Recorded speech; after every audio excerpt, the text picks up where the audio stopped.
Bueno, hola a todos. Yo soy Gracia Bañón, médico estético en Alicante y bueno, estoy encantada de poder impartir este webinar de un tema que además me apasiona y bueno, y deciros que voy a ser nueva docente de AMIR y bueno, me hace mucha ilusión porque fui alumna de su primera edición del máster y la verdad que al final mi vida se ha centrado en la medicina estética y estoy muy agradecida con AMIR por la oportunidad que me dio en aquel año.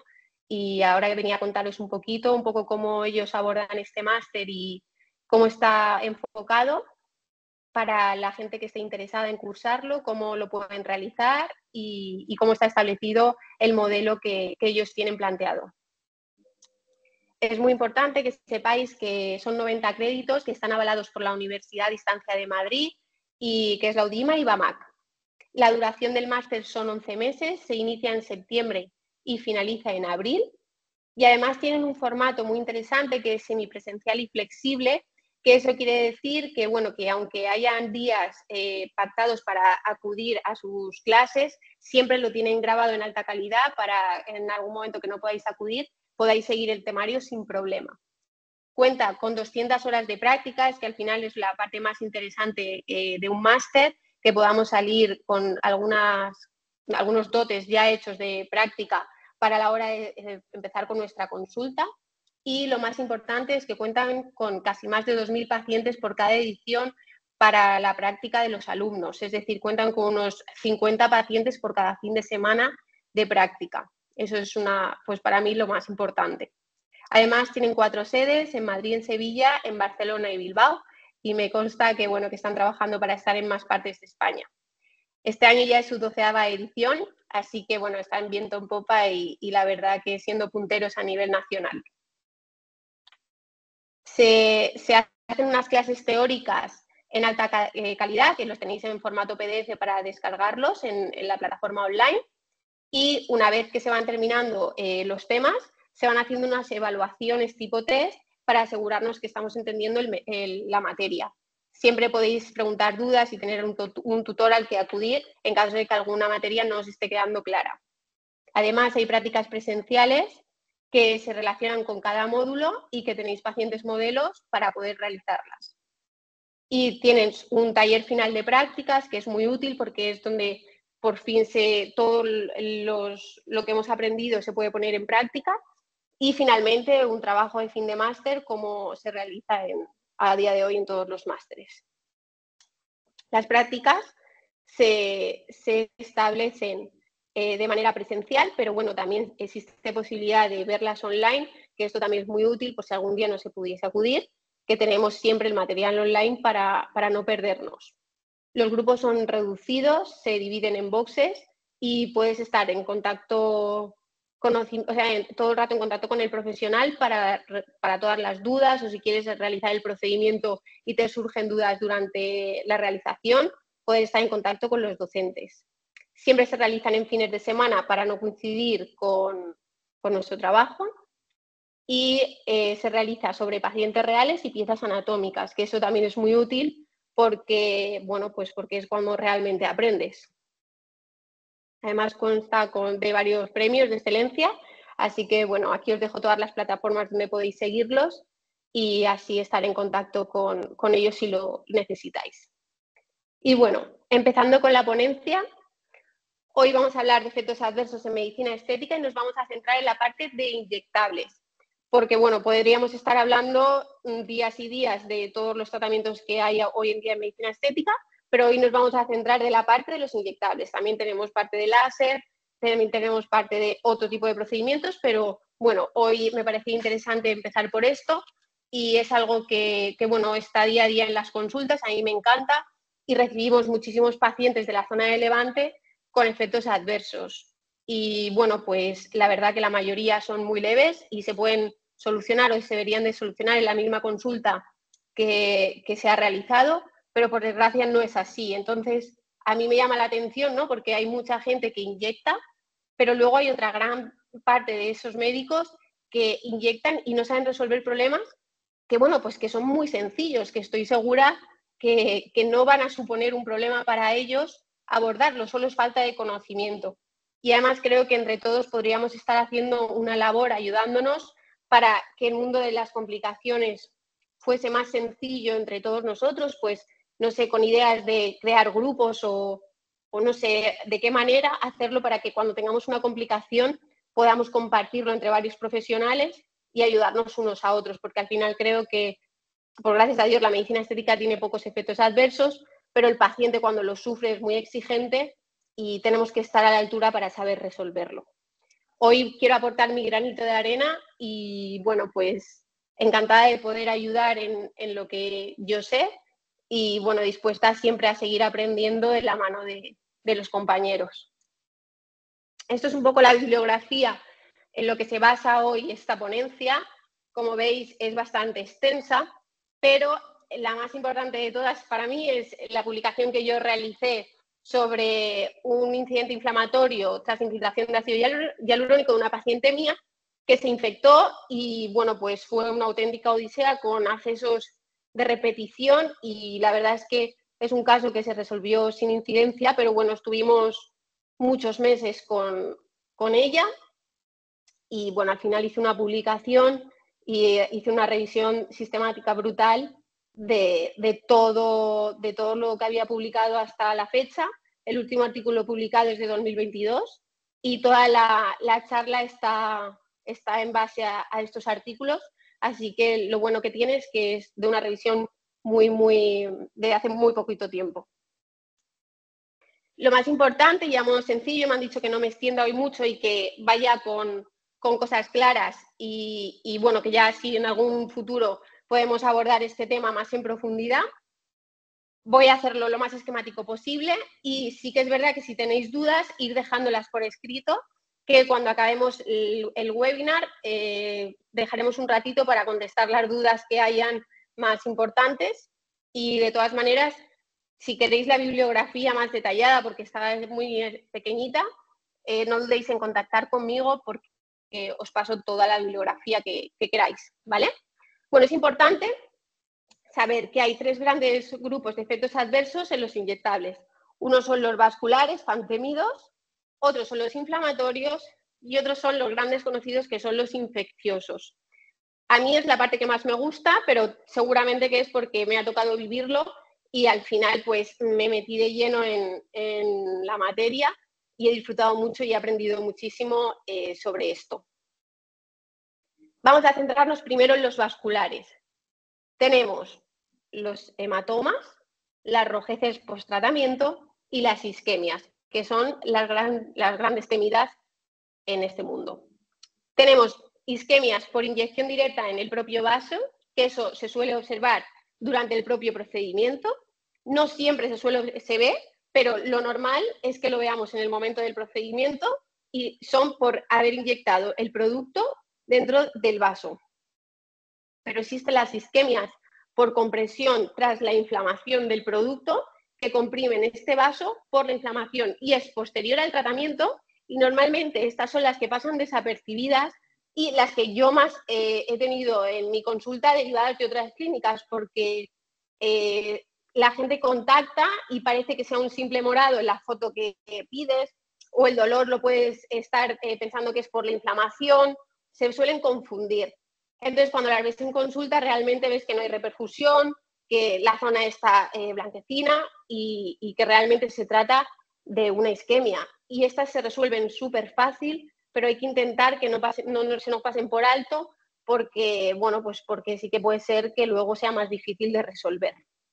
Aquí os he dejado un poco un esquema de cuando tenemos un efecto adverso por inyección directa en el vaso, cuáles son los signos inmediatos que solemos observar, que suele ser dolor agudo, pero no os confundáis porque, o sea, no os confiéis porque no siempre hay un dolor agudo, porque sabéis que muchos productos llevan lidocaína y si justo pasa que la inyección en el vaso es en el último punto que estamos realizando y la zona está ya muy dormida, es posible que la paciente no note dolor. Sí que vais a ver una palidez cutánea en el área, pero a veces tampoco es tan de vídeo o de libro como nos lo enseñan en los congresos, que a veces no es tan evidente, pero normalmente sí que suele ocurrir y es en el momento y se ve todo el alrededor de la zona del vaso blanquecina. Y además se genera un eritema. El tratamiento, en las últimas revisiones, consta de hialuronidasa cada hora hasta su resolución y suele recomendar mínimo 4 episodios. Es decir, ese paciente, después del evento adverso, va a estar en nuestra clínica con nosotros 4 horas mínimo y vamos a hacer un episodio de hialuronidasa cada hora.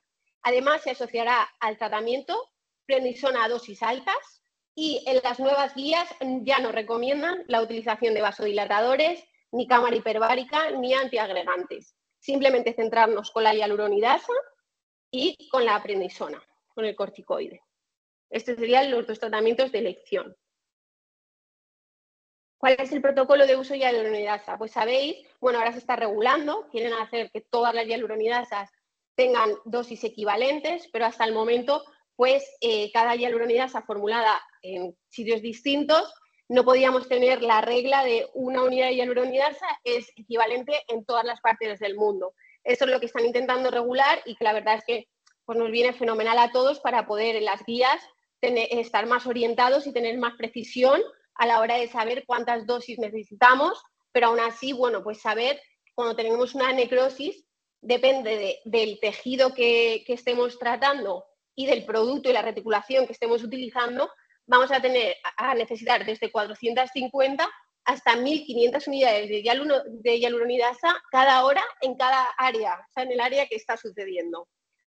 Por tanto, sigue siendo pues muy amplio el abanico de unidades, pero sí saber que, pues eso, en torno entre las 500 y las 1.000 unidades de hialuronidasa sí que vamos a necesitar para tratar y cada hora. Por tanto, vamos a tener la necesidad de tener en la clínica bastante hialuronidasa para estar seguros. Y esto también se está regularizando ahora bueno, la SEME lo ha estado publicando para poder tener de manera pues más segura y reglada por la farmacia la hialuronidasa a nosotros para, bueno, pues para un uso y estar más seguros, claro.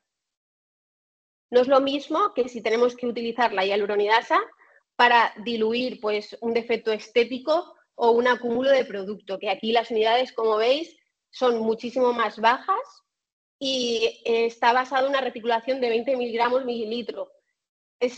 Bueno, pues es un poco la media y por la que se han hecho todas las guías. Y además se recomienda hacer un test previo de hialuronidasa en la muñeca y esperar 30 minutos. En caso de urgencia y ver que has hecho una isquemia en el vaso, no hay que hacer la prueba. Y la pregunta que nos hemos hecho durante mucho tiempo es ¿cuántas unidades son suficientes para que la prueba sea determinante? Es decir, a lo mejor me estoy quedando corta en unidades y por eso la paciente no tiene la reacción a la hialuronidasa y cuando me pongo a ponerle para diluirle un labio, me hace la reacción, ¿no?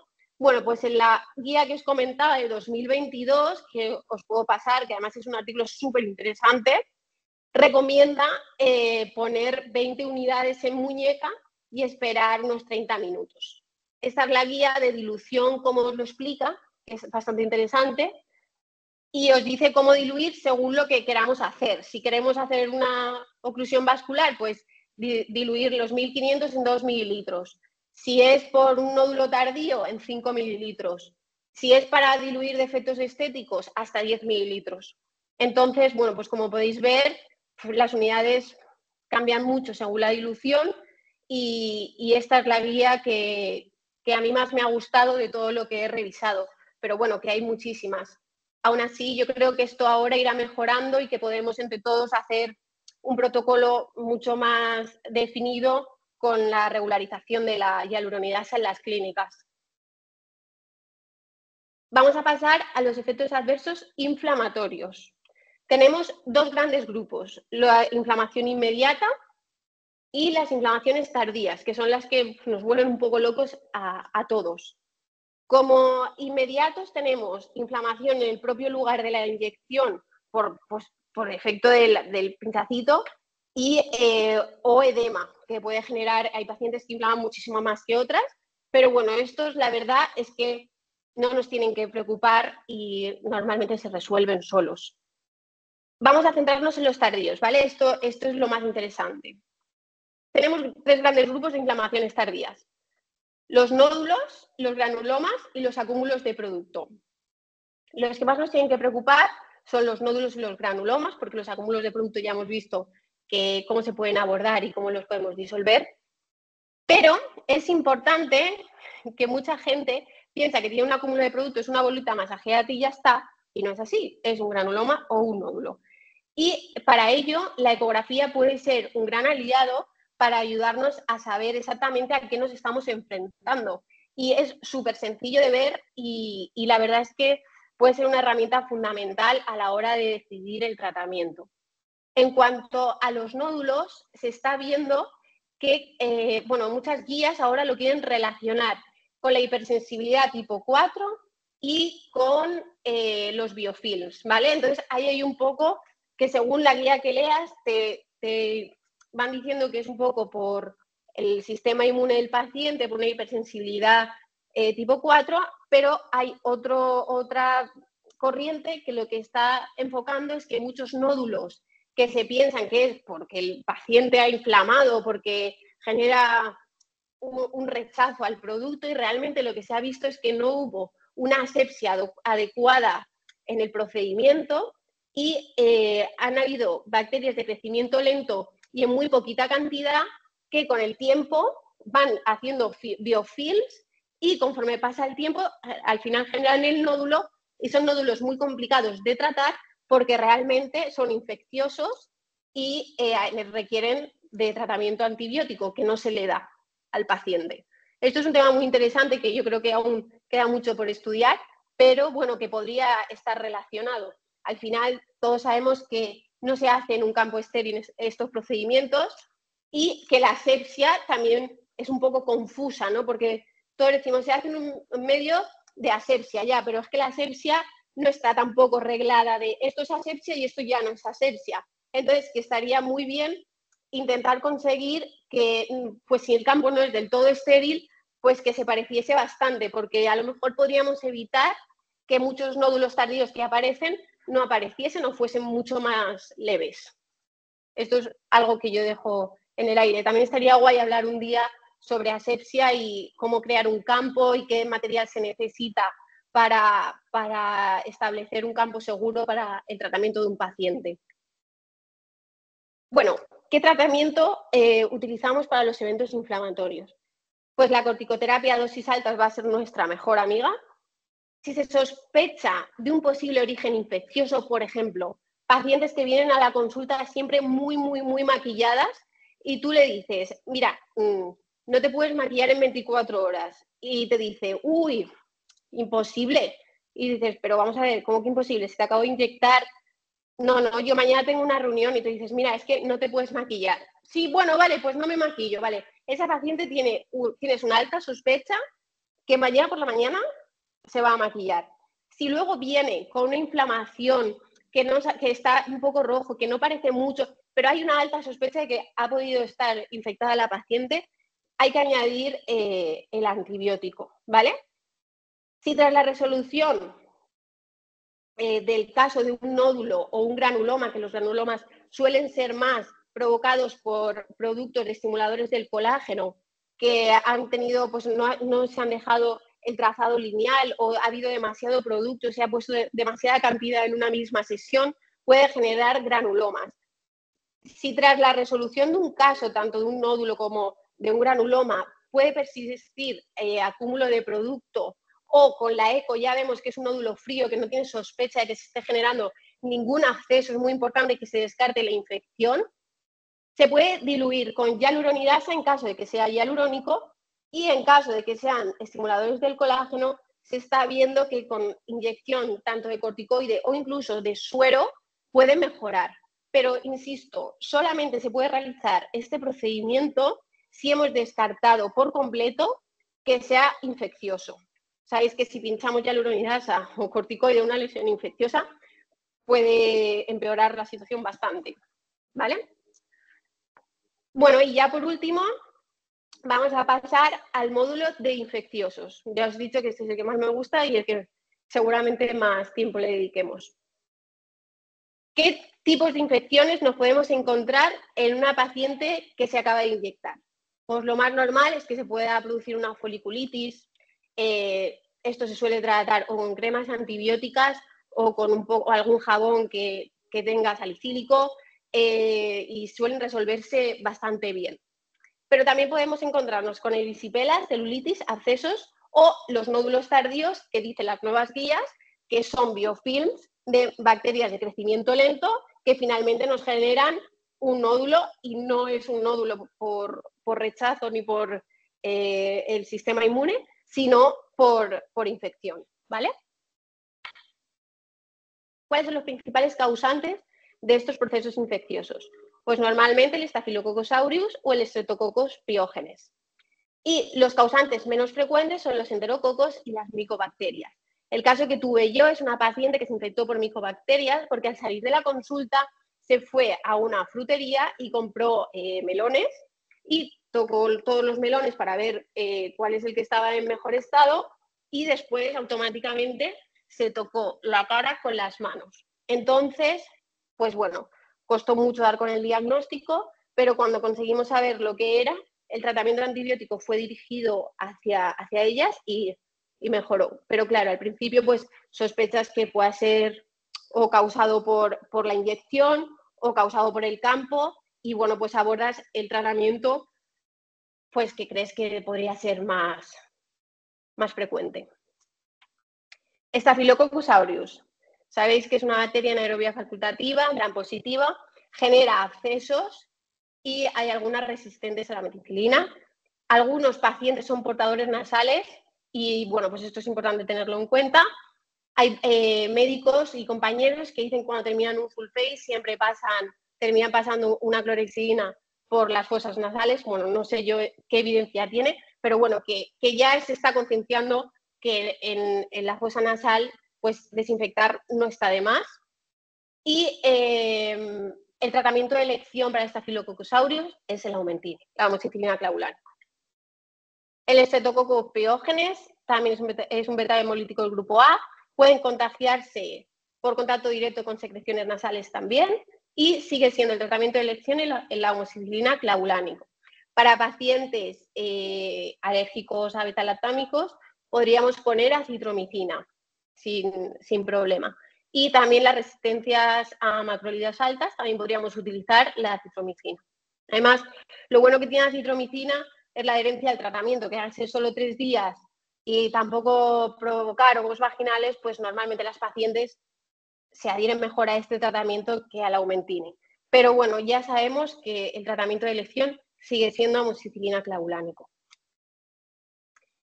Esto es lo que, bueno, ya lo he dicho, pero lo he puesto en una más gráfica para que veáis que de todos estos el tratamiento es el amoxicilina clavulánico durante 10 días. Excepto, ahora veréis, en los abscesos que sospechemos más cosas. Vamos a centrarnos en ellos. Aquí hay una eterna lucha con los abscesos porque, claro, lo ideal sería coger un cultivo del material antes de haber pautado un tratamiento antibiótico. Pero claro, nosotros normalmente empezamos a ver esa paciente antes de que podamos coger un cultivo del absceso. Es decir, primero empieza con una inflamación muy llamativa, tú ya empiezas a sospechar una infección y nadie esperamos a que esa infección evolucione a un absceso para poder extraer muestra. Entonces, ¿qué pasa? Pues que siempre luego la muestra no sirve, el cultivo no nos es útil. Pero bueno, en caso de que llegue un paciente ya bastante pasado a nuestra consulta con una infección y ya veamos que podemos coger muestra, antes de empezar con el antibiótico, drenar y coger y mandar a cultivarlo, porque es una información que nos va a ayudar muchísimo y os va a ayudar a cortar el proceso de recuperación y la paciente lo va a agradecer y al final cada vez que ese paciente llega a la consulta pues es una sensación horrible para nosotros y para el paciente también y si conseguimos ponerle nombre y apellidos a lo que está ocasionando este problema pues nos facilita a todos el proceso, eso está claro. Pero como normalmente no suele pasar, si ponemos antibiótico, el cultivo no va a ser útil porque ya hemos puesto antibioterapia y el absceso no mejora, incluso aparecen otros abscesos y la paciente no presenta fiebre ni dolor el cultivo no nos ha sido útil, como he dicho, la posibilidad de que este acceso esté siendo causado por micobacterias es muy alta. Entonces, el tratamiento más oportuno es un macrólido con una quinolona para este caso. Además, yo cuando cambié el tratamiento, la mejoría fue instantánea. En 24 horas todo mejoró muchísimo.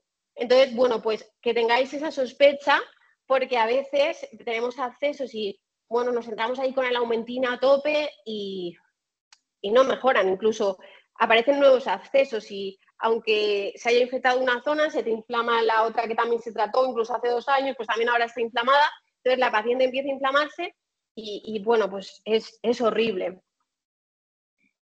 Vamos a centrarnos en qué tratamiento, como os he dicho aquí, el macrólido más la quinolona en el acceso, pues nos vamos a centrar en claritromicina, que pertenece a la familia de los macrólidos, detiene el crecimiento bacteriano y es un antibiótico muy útil en celulitis y accesos cutáneos, porque cubre a las micobacterias, que suelen ser los causantes cuando no conseguimos combatirlos con el Aumentine, como habíamos comentado.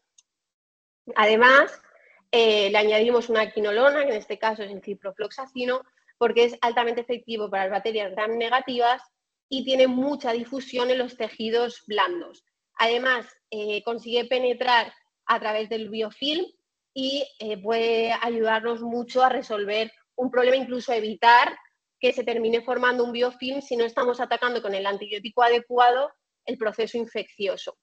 Es muy efectivo tanto en Pseudomonas como en clamidia y en micobacterias. Por tanto, la unión del macrólido con la quinolona estaría cubriendo tanto la creación de un biofilm, una alta penetración en tejidos blandos y son muy útiles para la generación de un absceso.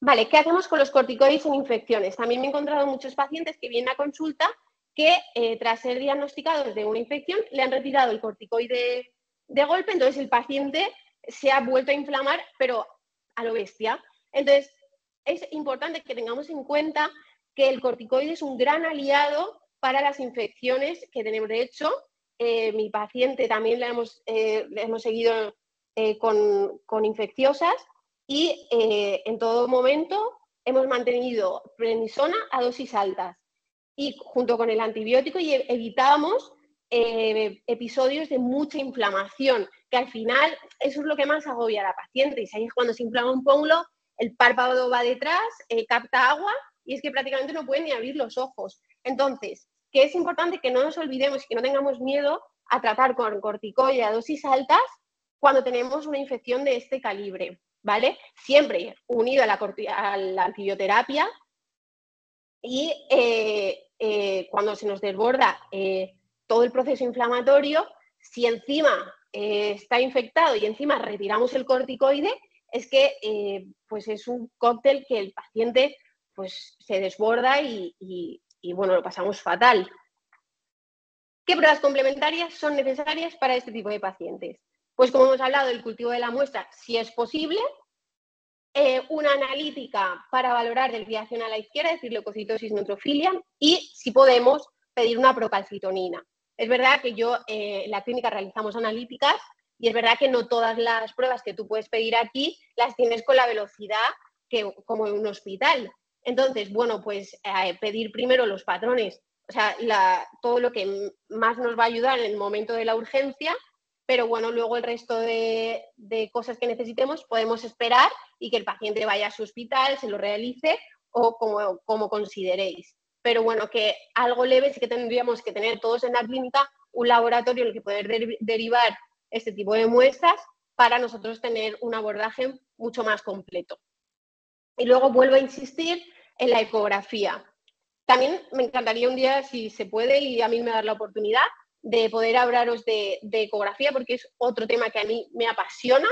Yo he aprendido mucho con el doctor De Cabo, es un radiólogo de Barcelona que a distancia te lee ecografías. Cuando tienes dudas puedes mandarle los cortes de la ecografía y él te los informa, incluso es majísimo, te llama, te da su punto de vista, tú le cuentas un poco también el paciente y pues bueno, llevo 4 años trabajando con él y de tanta ecografía que hemos ido realizando y él me ha ido ayudando. Yo he ido haciendo cursos también con el doctor Urdiales, hemos ido aprendiendo y me he ido formando, me interesa mucho este tema y bueno, pues hasta el momento soy capaz de evaluar muchísimas cosas que hace 4 años me parecía imposible y la verdad es que es bastante sencillo, son patrones ecográficos muy simples y que nos ayudan y nos aportan mucha información.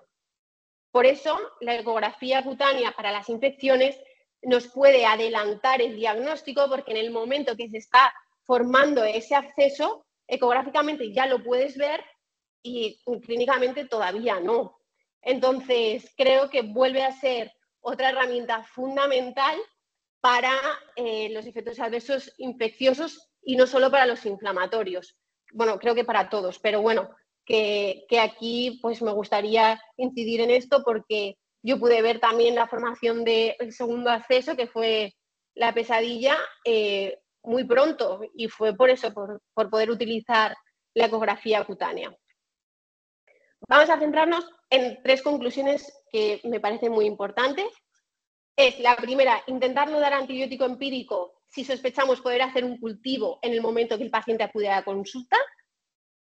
Para iniciar antibioterapia empírica, porque no se puede hacer un cultivo, podemos poner la amoxicilina clavulánico y cuando confirmemos una infección se puede añadir clindamicina por este efecto antiinflamatorio tan potente que tiene y además la inhibición de síntesis bacteriana para evitar el biofilm. Esto es el caso que no os he explicado, pero que cuando nosotros tenemos un acceso, yo os he contado el acceso que no mejora con el tratamiento y que al final tenemos que cambiar a un macrolido y una quinolona porque no está funcionando nada con el Augmentine. Pero, sin embargo, si sí que tenemos un acceso que está evolucionando bien, pero tiene mucho componente inflamatorio y queremos añadirle la clindamicina, nos va a ayudar y a cortar el tiempo de curación. Muy útil. Además, si persiste la infección y genera accesos no controlados con este antibiótico, pues lo que hemos hablado, cambiar a quinolona más macrólido por una mayor difusión al tejido blando y siendo lo más efectivo para este otro tipo de bacteria. Luego, 2 puntos importantes también, que a veces son reacciones cruzadas, habéis oído hablar de esto seguro, y es que cuando tenemos una infección del tracto urinario, se inflama el labio. O cuando el paciente va a realizarse una cirugía al dentista, también tiene de momento una inflamación de los pómulos o el hialurónico pues genera un efecto adverso. Esto es muy importante tenerlo muy claro en la historia clínica que le realizamos porque nos puede orientar hacia qué antibiótico va a ser más efectivo para tratar este efecto adverso. Y no quiere decir que el hialurónico se haya infectado, sino quiere decir que su propia infección nos está generando una inflamación en nuestro hialurónico. Sabéis que el hialurónico está envuelto en una membrana de polisacáridos, que es el mismo polisacárido que tienen algunas bacterias.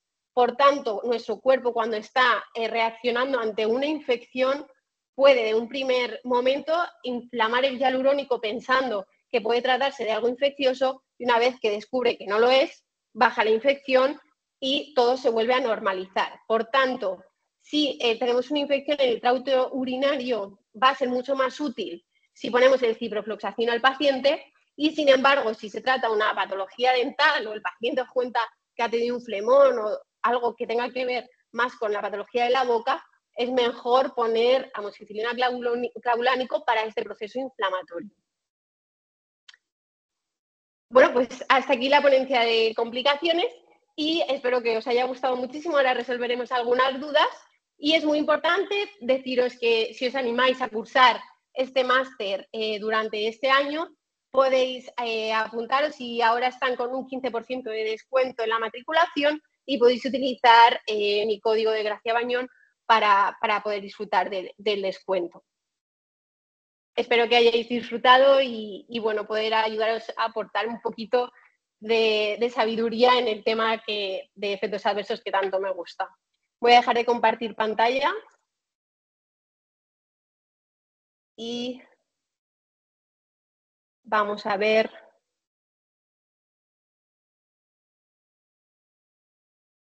Si tenéis alguna duda podéis escribir. No sé si es que no hay.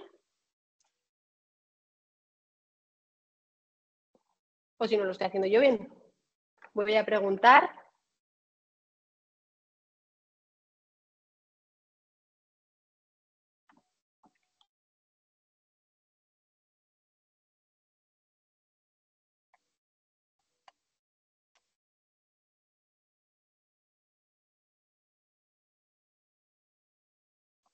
Bueno, pues parece que no hay ninguna duda.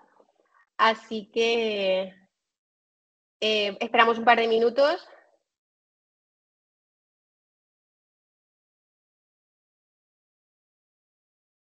Gracias a vosotros y de verdad que, bueno, aquí me dicen, excelente doctora, gracias por la presentación.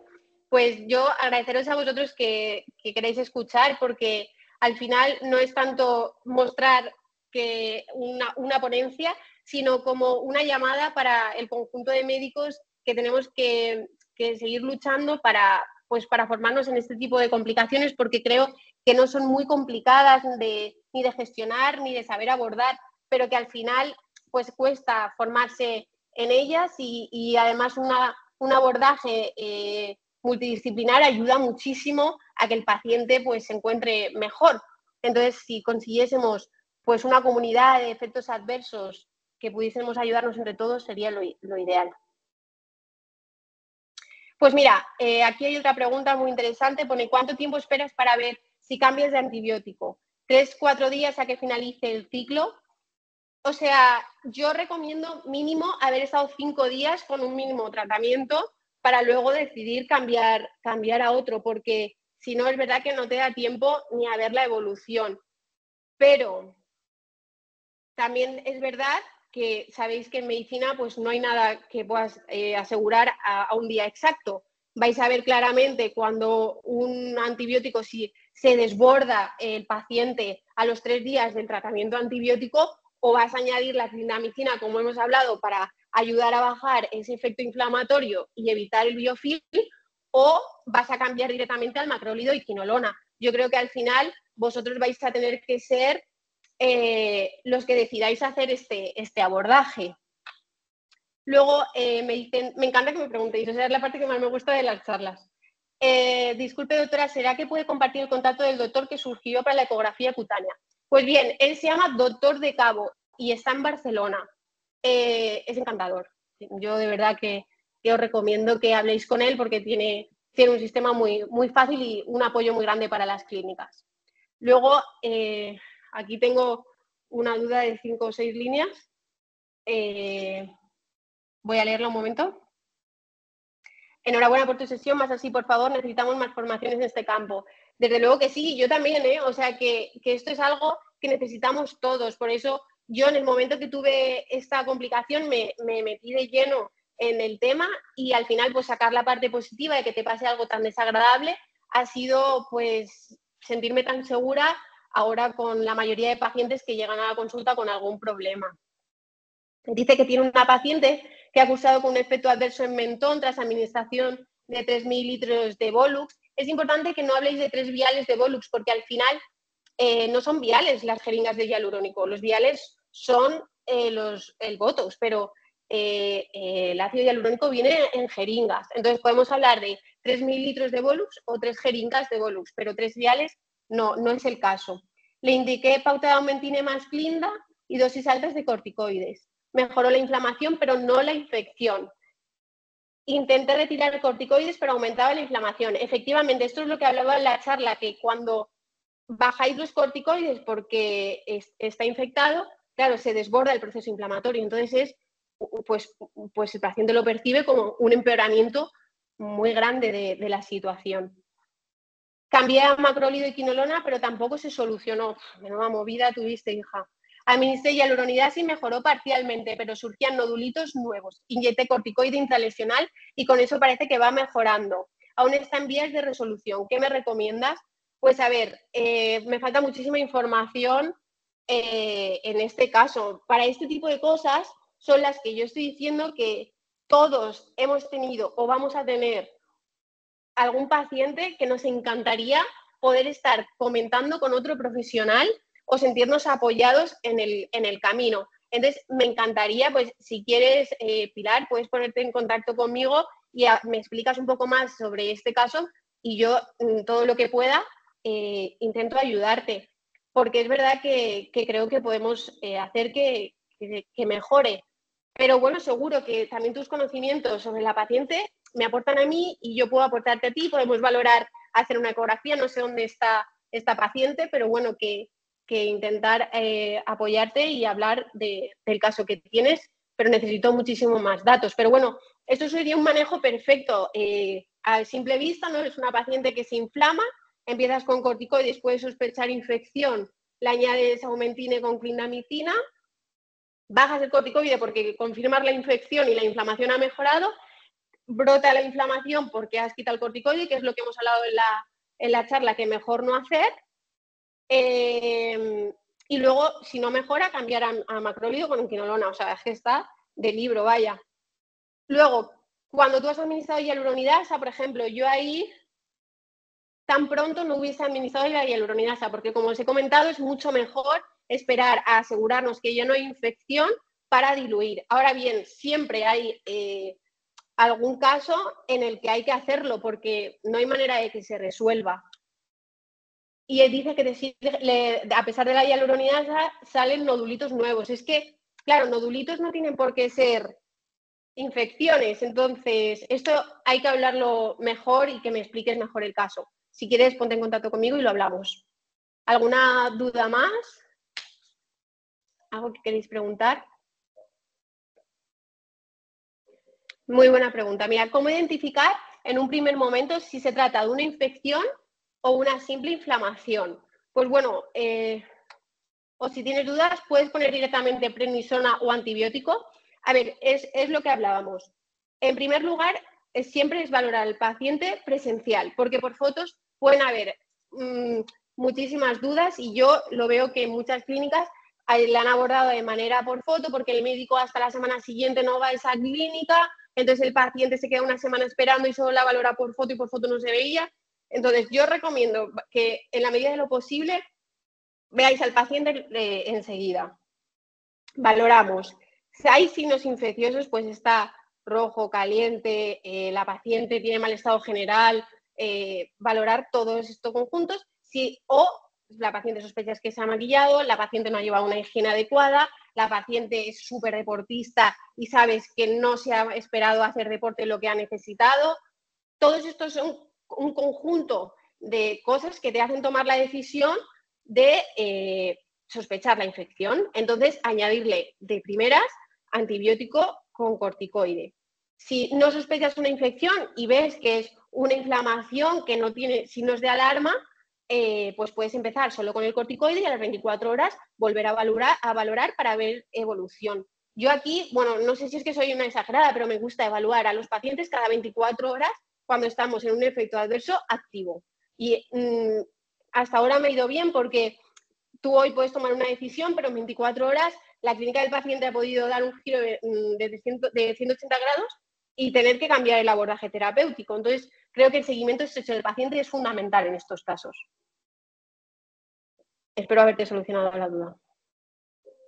¿Más dudas? Gracias a ti.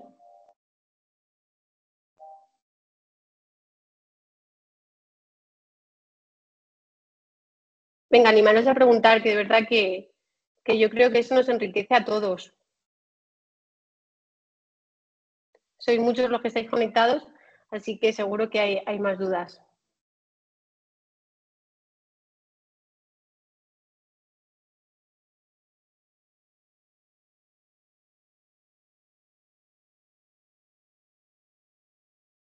Luego, es muy guay también cuando aprendéis con ecografía, porque muchos pacientes que vienen a pincharse, ellos dicen que no llevan nada. No, yo no llevo nada, no me he pinchado nunca, nada. O sea, estáis viendo en la consulta que no es verdad, o sea, que el paciente lleva producto y no sabemos bien por qué no nos lo quieren contar, pero es que a mí me pasa y bastante más de lo que me podría imaginar.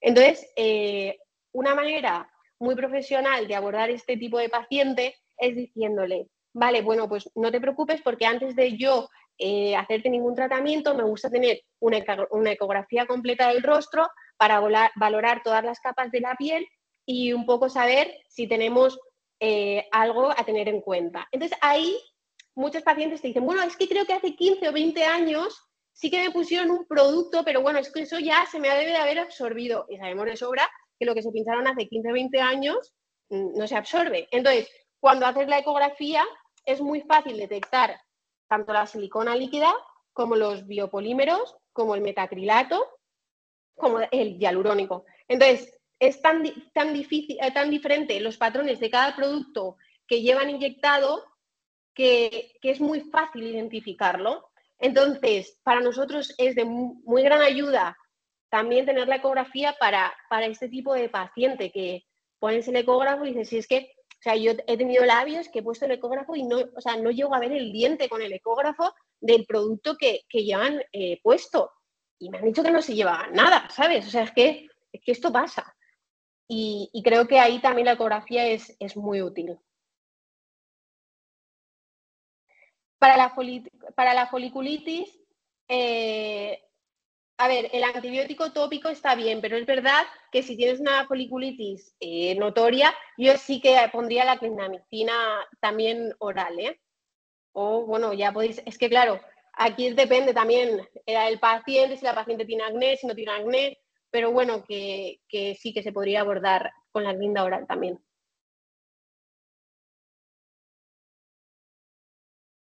No soy muy partidaria de poner antibiótico tópico, solo un antibiótico. Pero bueno, si es un caso de una foliculitis muy localizada y que sabéis que no va a generar más brotes en el futuro y tal, pues se podría utilizar tópica. Si tenéis más dudas.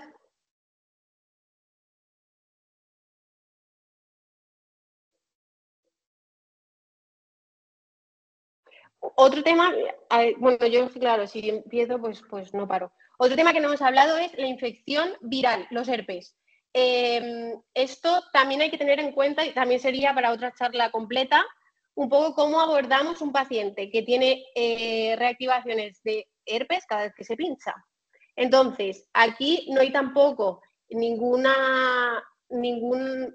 hay ninguna metodología establecida de cuánto tiempo ha tenido que pasar desde el último herpes para que yo pueda inyectar, o cuánto tiempo ha tenido que pasar desde el último herpes para que yo tenga que añadirle el Valtrex o el Valaciclovir preventivo o no, ¿no? Aquí también es un campo por el que también podríamos establecer unos protocolos, pero sí que es verdad que lo que está claro es que si el paciente ha tenido un herpes en el último mes, habría que cubrir con antivirales para realizar un tratamiento de labios, si el herpes simple es en labios, porque si no, tenemos muchísima posibilidad de que se reactive.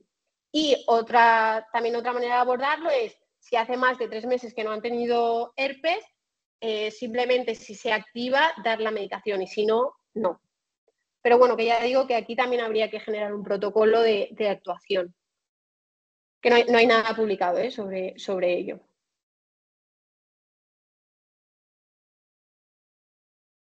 ¿Alguna duda más?